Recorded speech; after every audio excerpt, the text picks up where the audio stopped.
अभी मैंने अपने पूर्ववर्ती वक्ताओं के बहुत से विचार सुने, तमाम आंकड़े, तथ्य और कथ्य यहां पर बताए गए। मैं सोचता हूं कि आंकड़ों के विषय में हमें बहुत जानकारी है और सदन के सदस्यों को पर्याप्त जानकारी होती है।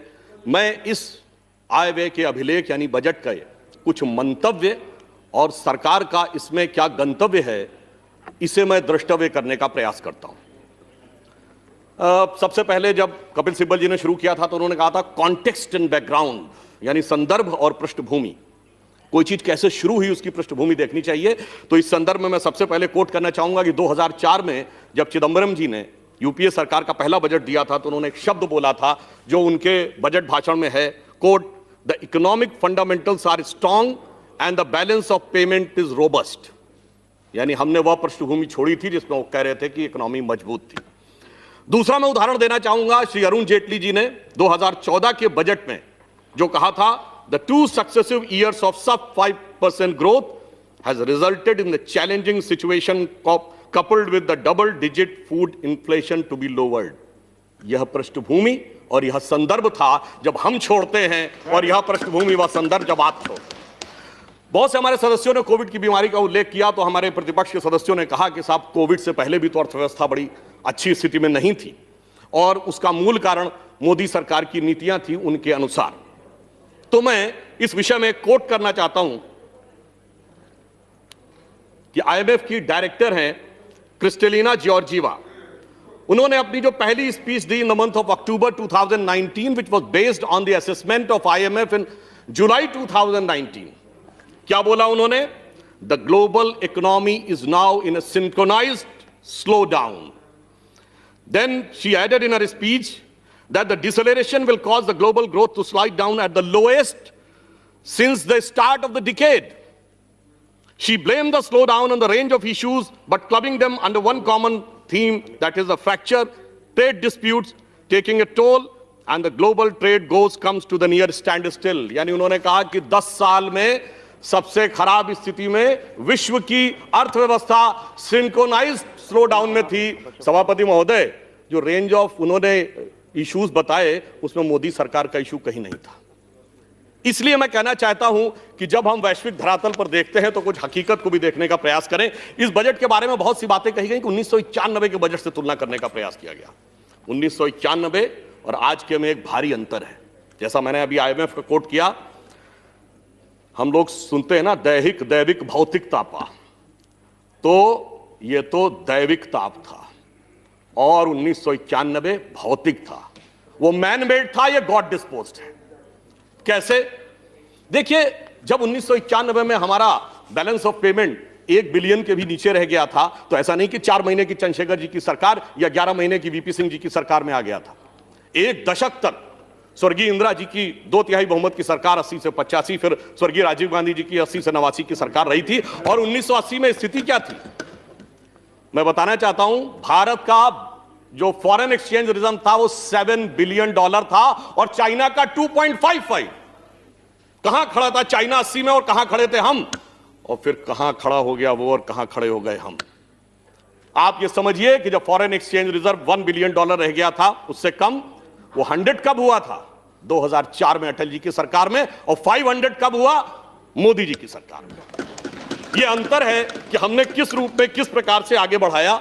और मैं यह भी कहना चाहूंगा कि कोविड काल में जो कुछ हुआ यह तो अपने आप में अभूतपूर्व था, क्योंकि यह मनुष्य जाति के ज्ञात इतिहास की सबसे बड़ी त्रासदी थी। हम सब इस बात से वाकिफ है, हम इसमें डिटेल में नहीं जाना चाहते। हम इस बजट में सिर्फ एक बात कहना चाहते हैं कि सबसे बड़ी बात जो वित्त मंत्री महोदया ने की, पूरी ट्रांसपेरेंसी की है।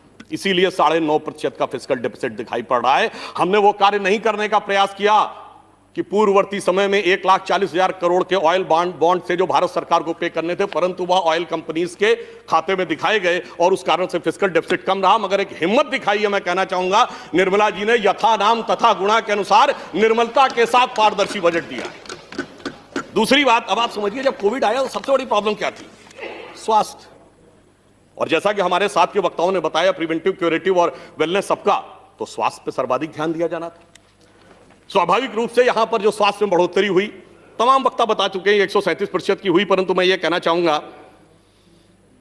कि जब हम कोविड की बात करते हैं तो कहते हैं मेडिसिन के साथ साथ लॉन्ग टर्म इम्यूनिटी भी चाहिए। यानी हमारी जो अंतर्निहित शरीर की प्रतिरोधक क्षमता है वो बढ़नी चाहिए। वही तो इस बजट में किया गया है। सबसे ज्यादा जोर इंफ्रास्ट्रक्चर और कैपिटल एक्सपेंडिचर पे दिया गया है, जो लॉन्ग टर्म इंट्रिंसिक स्ट्रेंथ को बढ़ाने वाला है। देखिए, सरकारें बहुत से काम करती हैं, 3 श्रेणी के कार्य होते हैं। एक जो पिछली सरकारों ने भी किए, हमने किए, बेहतर किए, ज्यादा किए, जैसे रोड, रेल, पावर, डिटेल में नहीं आता हूं, बहुत बेहतर किया, बगैर किसी आरोप के किया। दूसरा होता है जो पिछली सरकारों ने प्रयास किए परंतु किसी कारणवश वो अंजाम पे नहीं दे पाए, जैसे जीएसटी, एग्रीकल्चर लॉज भी कुछ लाए थे, नहीं कर पाए। परंतु कुछ कार्य ऐसे होते हैं जो पिछली सरकारों के ध्यान में नहीं आए। यदि भारत को आर्थिक महाशक्ति बननी है तो भारत की ऊर्जा आवश्यकताओं की पूर्ति नहीं होनी चाहिए थी। यदि ऊर्जा आवश्यकताओं की पूर्ति होनी थी तो शायद यह नहीं सोचा होगा किसी ने कि सोलर एनर्जी तो सोची होगी, परंतु सोलर अलायंस बनेगा और उसका नेता भारत बनेगा, यह किसी ने नहीं सोचा था। यह हमारी सरकार ने करके दिखाया और इस बजट में 1000 करोड़ रुपए का प्रावधान दिया है। और इस बजट में एक और चीज की है, हाइड्रोजन एनर्जी का एक कमीशन बनाने की शुरुआत की है। यानी क्लीन एनर्जी की दृष्टि से भारत नए सिरे से कैसे आगे बढ़ेगा, वो एक ऐसी चीज है जो कि उन्होंने इसमें करके दिखाया है। हेल्थ की जब हमने बात की है तो हमने एक ऐसे कमीशन की भी बात की है जिसमें हेल्थ वर्कर्स जो होते हैं, यानी nurses and other allied health staff, उसके कमीशन के लिए भी हमने बात की है। कृषि की बात आती है, आजकल बहुत चर्चा का विषय है कृषि में। अभी कह रहे थे हमारे एक सम्मानीय सदस्य, अंग्रेजों के जमाने की गुलामी, तो मैं सदन को याद दिलाना चाहता हूं कि आजादी के बाद तकरीबन 50 साल तक बजट शाम को 5 बजे पढ़ा जाता था। क्यों? क्योंकि इंग्लैंड में 11 बज रहे होते थे उस समय। अटल जी की सरकार ने आकर वो बदला कि हम गुलामी की मानसिकता से, गुलामी के समय के हिसाब से काम नहीं करेंगे। और मोदी जी ने डेट बदली कि 28 फरवरी की जरूरत नहीं, क्योंकि मानसून आता है तो भारत के अनुसार होना चाहिए। कृषि में हमने 30,000 करोड़ से 40,000 करोड़ बढ़ाया, 16.5 लाख, ये बहुत सारे लोग बोल चुके हैं। चिदंबरम जी ने बोला था माउंटेन्स ऑफ ग्रेन, अनाज के पहाड़ लगे। याद करिए, जब शरद पवार जी कृषि मंत्री थे तो एक बार सर्वोच्च न्यायालय ने कहा था कि अगर सरकार के पास स्टोर करने को नहीं रह गया है तो कृपया अनाज सड़ रहा है, गरीबों मुफ्त बांट दीजिए। मगर सभापति महोदय, इस समय भी एसेंशियल कमोडिटीज एक्ट था और यह कह रहे रहना चाहिए।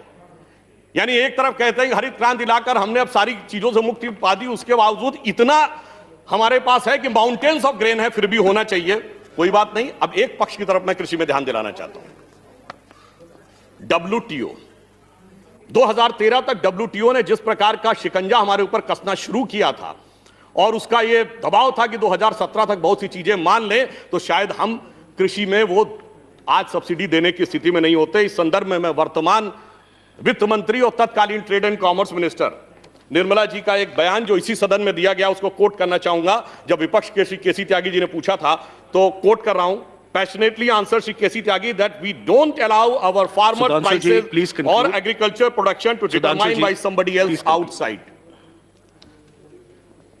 सिर्फ एक बात आपने कहा है तो मैं इसको समअप करता हूं।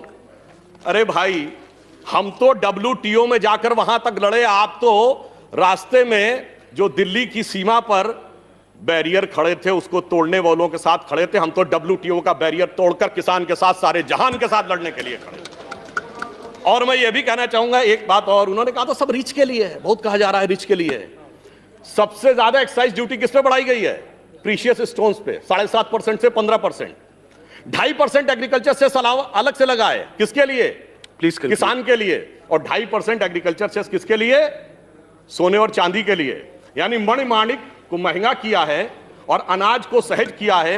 एक पंक्ति कहूंगा, हम प्रेरणा कहां से लेते हैं? मणिमाणिक महंगे किए, सहजे तृण जल नाज, तुलसी सोई जानिए राम गरीब नवाज। और अंत में एक बात, एक वाक्य कह दूं, इसमें सबके लिए है। इसमें कृष्ण के लिए भी है, सुदामा के लिए भी है, कृष्ण के बड़े भाई बलदाऊ जिन्हें हलदर कहते हैं यानी किसान के लिए भी है, एकलव्य के लिए भी है, और जो बहुत बुजुर्ग हैं पितामह भीष्म और द्रोण के लिए भी है। परंतु एक गलती कंक्लूड कर दी है वित्त मंत्री जी ने कि शकुनी के लिए कुछ नहीं छोड़ा है। इस कारण से पासे फेंके जा रहे हैं महाभारत करने के लिए। परंतु आश्वस्त रहिए, ये बजट जानते कहां ले जाएगा? जो हम नित्य प्रार्थना करते हैं, परम वैभवम नेतुमेतत् स्वराष्ट्रम समर्था भवत्वा शिशाते भृशम। धन्यवाद।